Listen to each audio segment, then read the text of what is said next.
1931ರಲ್ಲಿ ನಮ್ಮ ಮಹಾರಾಜರು ನಾಲ್ವಡಿ ಕೃಷ್ಣರಾಜ ಒಡೆಯರು ಕೃಷಿ ಸಂಶೋಧನಾ ಕೇಂದ್ರವನ್ನು ಸ್ಟಾಪ್ ಮಾಡ್ತಾರೆ. ಈ ರಾಜ್ಯದಲ್ಲಿ ಯಾವುದಾದ್ರು ವಿಶ್ವವಿದ್ಯಾನಿಲಯ ಕೃಷಿದು ಆಗಬೇಕಾಗಿದ್ದರೆ ಮೊದಲನೇದೇ ವಿ ಸಿ ಫಾರಮ್ನಲ್ಲಿ ಆಗಬೇಕಾಗಿತ್ತು.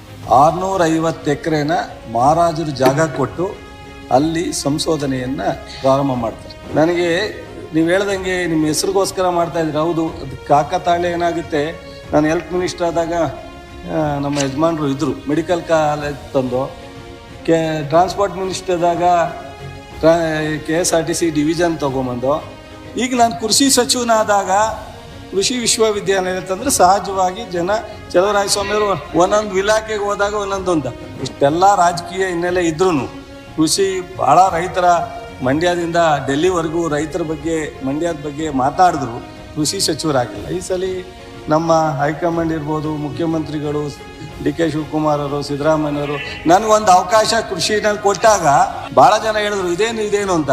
ನಾನು ಭಾಳ ಸಂತೋಷ ತಗೊಂಡು 1 ವರ್ಷ ಆದಮೇಲೆ ಇನ್ನೂ ಸಂತೋಷ ಆಯ್ತು.